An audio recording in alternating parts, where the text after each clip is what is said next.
Today we are going to study about ideal solution and non-ideal solution. In previous class, we have already studied about Raoult's law, and on the basis of Raoult's law, we have seen there are two types of solutions. One is called ideal solution and another is called non-ideal solution. We have to see what is ideal solution and what is non-ideal solution. Which is called ideal and which is called non-ideal.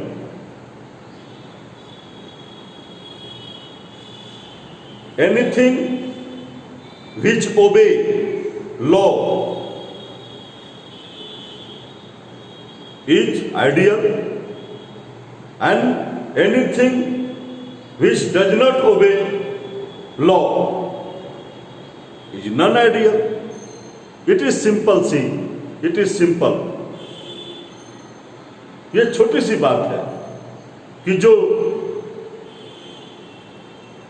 नियम का पालन करता है वो ideal, जो नहीं पालन करता है वो नॉन आइडियल. इसी तरह से we can say the solution which obey Raoult's law, but here is a condition. What is the condition here, sir? Over the entire range of concentration, पर जो राउल्ट्स लॉ का पालन करता है, ओबे करता है, वैसे ही सोल्यूशन को हम आइडियल करते हैं. और एंटायर रेंज पर नहीं करे, हाँ कहीं कहीं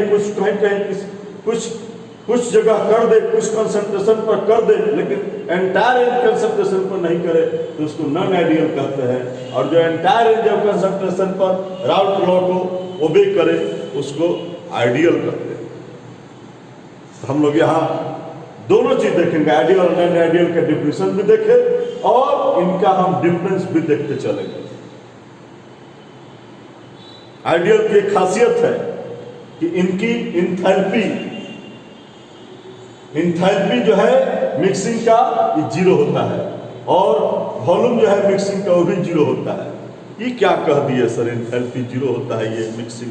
जी सर, हम लोग जब बनाते हैं तो एक में ए होता है और एक में बी होता है.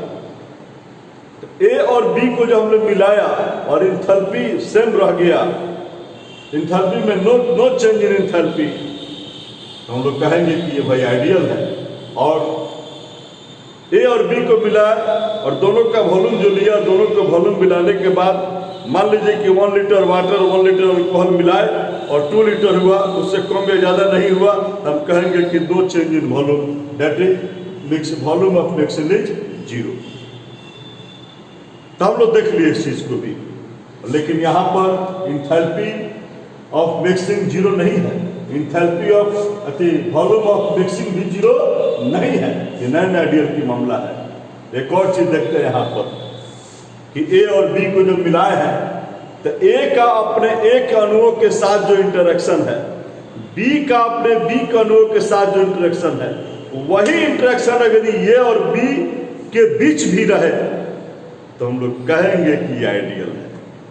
अपने सहोदर भाई के साथ जितना प्रेम है उतना ही दूसरे भाई के साथ भी रहे, अन्य परिवार के ब्रदर के साथ भी वही प्रेम रहे तो हम कहेंगे कि ये आइडियल है. लेकिन वही प्रेम नहीं रहे, प्रेम में अंतर पड़ जाए तो हम लोग कहेंगे कि ये नॉन आइडियल है. तो आइडियल और नॉन आइडियल को हमने देखा, लेकिन एक बात और है, ये नॉन आइडियल भी दो प्रकार के होते हैं. एक राउल्ट्स लॉ से पॉजिटिव डेविएशन दिखाते हैं, एक निगेटिव. तो हम लोग अब देखेंगे कि नॉन आइडियल जो दो प्रकार के हैं वे कौन कौन से हैं, उसको देखने चलते हैं.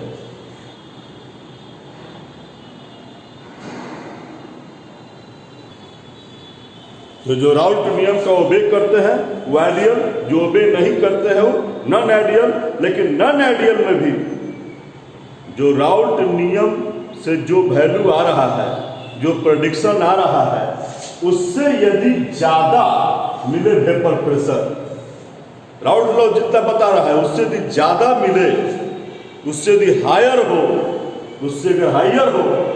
उसका वैल्यू वेपर प्रेशर का, तो वैसे सोल्यूशन को हम लोग कहेंगे कि वह नॉन आइडियल सोल्यूशन जो है वह पॉजिटिव डेविएशन को दिखला रहा है। लेकिन जिसका लोअर जिसका वेपर प्रेशर हो, आउटफ्लो से जो आ रहा है उससे लोअर हो, तो उसको हम कहते हैं कि नेगेटिव डेविएशन दिखा रहा है। बात को समझिएगा, इसी बात को मैंने लिखा है कि फायर की जगह पर लोअर और पॉजिटिव की जगह पर नेगेटिव किया है। तो ये भी बात समझ में आ गई। इनके बारे में कुछ और बता रहे हैं कि ए और बी के बीच जो अभी जो बताया है मैंने कि ए और बी के बीच जो इंटरेक्शन है वो यदि कम पड़ जाए, जो आपस में ए और ए के बीच जो इंटरेक्शन है, बी और बी के जो बीच जो इंटरेक्शन है, उससे भी यदि ए और बी का बीच का इंटरेक्शन कम पड़ जाए तो उसको हम कहेंगे कि वो पॉजिटिव डेविएशन दिखाता है, नॉन आइडियल। लेकिन ये यहाँ पर जो है सो कि ज़्यादा दिखाता है, हायर दिखाता है, इनका इंटरेक्शन ज़्यादा है, हायर। यहाँ ए और बी के बीच का इंटरेक्शन जो राउट नेम से जितना होना चाहिए उससे अधिक है। ए और बी के बीच जो इंटरेक्शन है उससे अधिक यदि हायर है इंटरेक्शन, तो उसको हम लोग कहते हैं कि ये नेगेटिव डेविएशन। एक न्यू टॉपिक से आप व्यक्त करा रहे हैं आपको कि ये लोग जो है जो पॉजिटिव डेविएशन दिखाते हैं नॉन आइडियल सोल्यूशन, वे मिनिमम बॉइलिंग एजेंट ड्रॉप को बनाते हैं, उसका फॉर्मेशन करते हैं। और ये लोग जो निगेटिव डेविएशन दिखलाते हैं नॉन आइडियल सोल्यूशन, वे मैक्सिमम बॉइलिंग एजियोट्रॉप्स को का फॉर्मेशन करते हैं। अभी क्या है, थोड़ी देर के बाद मैं इसको भी दिखाऊंगा कि मिनिमम बॉइलिंग एजियोट्रॉप्स और मैक्सिमम बॉइलिंग एजियोट्रॉप्स क्या है। इसके बारे में, एजियोट्रॉप्स के बारे में थोड़ी देर बाद में चर्चा कर रहा हूँ। अभी तो मेरा मन ये कह रहा है कि सब थोड़ा सा ग्राफ से दिखा देते आइडियल सोल्यूशन को, और इसको भी तो हमको थोड़ा सा और क्लियर हो जाता। चलिए हम थोड़ा सा ग्राफ आपको दिखाते हैं इनका। आइडियल सोल्यूशन ये देख रहे हैं, ये मोल फ्रैक्शन, एक्स से मोल फ्रैक्शन को दिखाते हैं। 1 का मतलब समझ सकते हैं सॉल्वेंट, और 2 सोल्यूट का मोल फ्रैक्शन। जब 1 का मोल फ्रैक्शन 1 है तो आप तो जानते हैं कि x1 plus x2 equal to होता है 1। x1 plus x2 equal to होता है 1, और जब x1 1 होगा तो निश्चित x2 क्या होगा, ये 1 होगा तो ये 0 होगा, ये 0 है। इस समय इसका जो है सो कि वेपर प्रेशर एकदम प्योर का मामले, इसमें कुछ देखा हुआ नहीं है, इसमें कुछ मिलाया हुआ नहीं है। इसका वेपर प्रेशर देखिए P1 नॉट, और इधर देखिए मोल फ्रैक्शन ये 2 का बढ़ते जा रहा है। जब 2 का बढ़ते जा रहा है तो इधर x2 इक्वल टू 1 हो गया, x1 इक्वल टू 0 हो गया, तब इसका वेपर प्रेशर देखिए, यानी इसमें कुछ मिलाया हुआ नहीं है, ये प्योर है। तो इनका वेपर प्रेशर देखिए, जो नोट लगा P2 नोट देख रहे हैं। इधर से ये x2 बढ़ रहा है तो ये जब कम होते जा रहा है, x1 कम होते जा रहा है, तब P1 देखिए कम होते जा रहा है, x2 बढ़ रहा है तो P2 देखिए बढ़ते जा रहा है। लेकिन टोटल P निकालते हैं तो टोटल P1 प्लस P2 के ही बराबर होता है। इस चीज को देखे हैं आइडियल। लेकिन इस वैल्यू से अगर ज़्यादा वैल्यू मिलता है, यदि P1 जो दिखाई दे रहा है राउल्स लॉ से, इससे यदि ज़्यादा आए, P1 यदि ये राउल्स लॉ है उससे ज़्यादा आए, P2 भी राउल्स लॉ से जो आ रहा है इससे थोड़ा ज़्यादा आए, और टोटल P, जो टोटल P देखते हैं, टोटल P भी जो है सो कि ये ज़्यादा आए, ये टोटल P ज़्यादा आए, इससे जो टोटल P है इससे ज़्यादा आए, हम समझ सकते हैं कि यह पॉजिटिव डेविएशन दिखाता है नॉन आइडियल। और यदि इससे कम आए, देख रहे हैं P1 कम आ रहा है, जितना राउंड लॉस आ रहा है उससे कम आ रहा है, P2 भी इतना राउंड लॉस आ रहा है उससे कम आ रहा है, और P टोटल भी इतना राउंड लॉस आ रहा है उससे कम आ रहा है, तो हम लोग समझ सकते हैं कि ये निगेटिव डेविएशन दिखा रहा है। तो सर ग्राफ से लोग देखिए, और थोड़ा सा हमको एग्जाम्पल भी बता दीजिए सर कि आइडियल सोल्यूशन कौन लोग मिलेंगे तो आइडियल सोल्यूशन होगा, और कौन लोग मिलेंगे तो ये पॉजिटिव और निगेटिव डेविएशन वाले नॉन आइडियल सोल्यूशन होंगे। चलते हैं एग्जाम्पल को देखते हैं।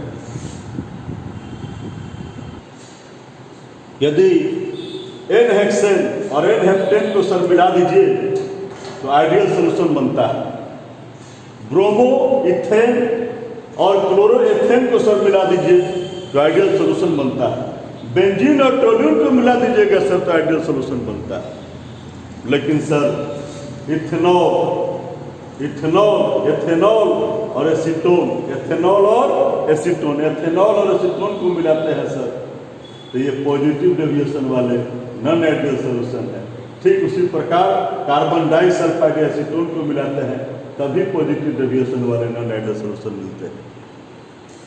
और सर लेकिन फेनॉल और एनिलीन को मिला दीजिए तो निगेटिव डेविएशन वाले नॉन आइडियल सोल्यूशन मिलते हैं। और क्लोरोफॉर्मेसीटोन को मिला दीजिए तो निगेटिव डेविएशन वाले नॉन आइडियल सोल्यूशन मिलते हैं। ये सब देख लिए सर हम लोग, आइडियल नॉन आइडियल का तह देख लिया हम लोग। अब मैं चाहता हूं कि आपको थोड़ा एजियोट्रॉप्स के बारे में बता दूं। जो थोड़ी देर पहले मैंने बोला था कि एजियोट्रॉप्स क्या है मैं बताऊं। एजियोट्रॉप्स को मैं दिखा देना चाहता हूं।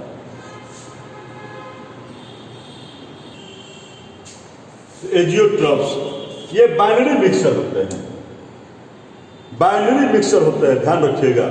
और बाइनरी मिक्सचर वैसे बाइनरी मिक्सचर जिसका कंपोजिशन सेम रहे, जिसके कंपोजिशन में कोई चाहे वो लिक्विड फॉर्म में हो और चाहे वेपर फेज में हो, जिस फेज में हो लेकिन उसका कंपोजिशन में कोई चेंज ना हो, कंपोजिशन सेम बना रहे।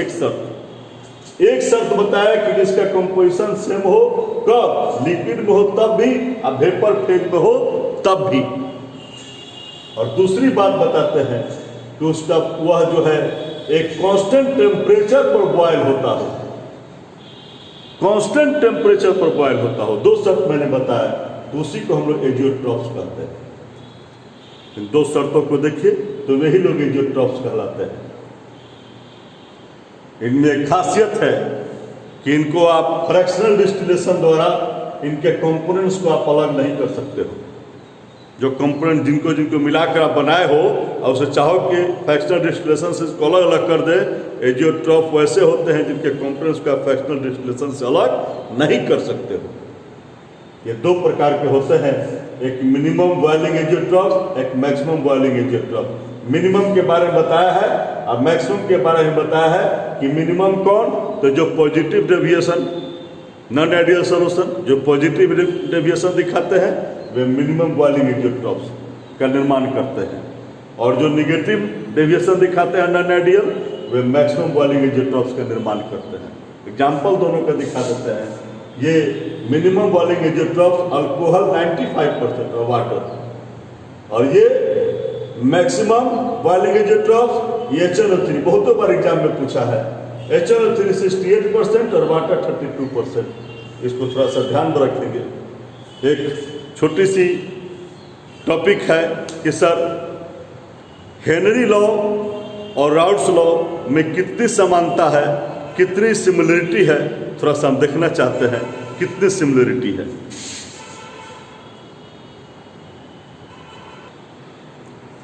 तो हेनरी लॉ भी कहा था, हेनरी लॉ में भी थे हम लोग देखे थे कि पार्शियल प्रेशर जो है मोल फ्रैक्शन का प्रोपोर्शनल होता है, और ये भी कहते हैं कि किसी भी कंपोनेंट का वेपर प्रेशर उसके मोल फ्रैक्शन का डायरेक्टली प्रोपोर्शनल होता है, किसी भी कंपोनेंट का डायरेक्टली प्रोपोर्शनल होता है।